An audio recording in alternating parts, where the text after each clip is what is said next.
এখন এই ডিজাইনটা কিংবা এই 3D ফ্লাওয়ারটা খুবই ট্রেন্ডিংয়ে চলছে। তো চলো ক্রিয়েট করা যাক আজকের এই 3D ফ্লাওয়ারটা।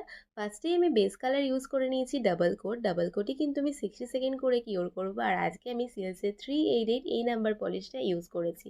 বেস কালার কিন্তু মোস্ট ইম্পর্টেন্ট থিং যে কোনো আর্ট করার জন্য। তারপরে আমি এখানে এয়ার ব্রাশের সাহায্যে অমড়ে করে নিয়েছি, আর সেটাকেও কিন্তু আমি 60 সেকেন্ডের জন্য কিওর করে নেব। আর তারপরে সিলসের পাওয়ার টপ কোট ইউজ করে নিয়েছি। অ্যাপ্লিকেশন করার পর এটাকেও কিন্তু আমি 60 সেকেন্ডের জন্য কিওর করে নেব।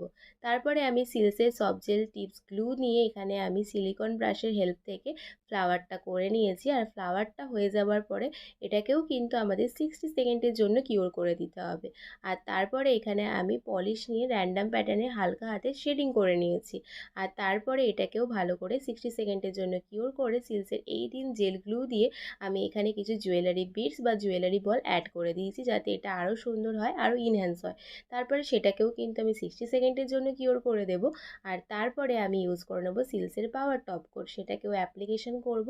আর তারপর সেটাকেও 60 সেকেন্ড কিওর করব। আর এই হচ্ছে ফাইনাল রেজাল্ট।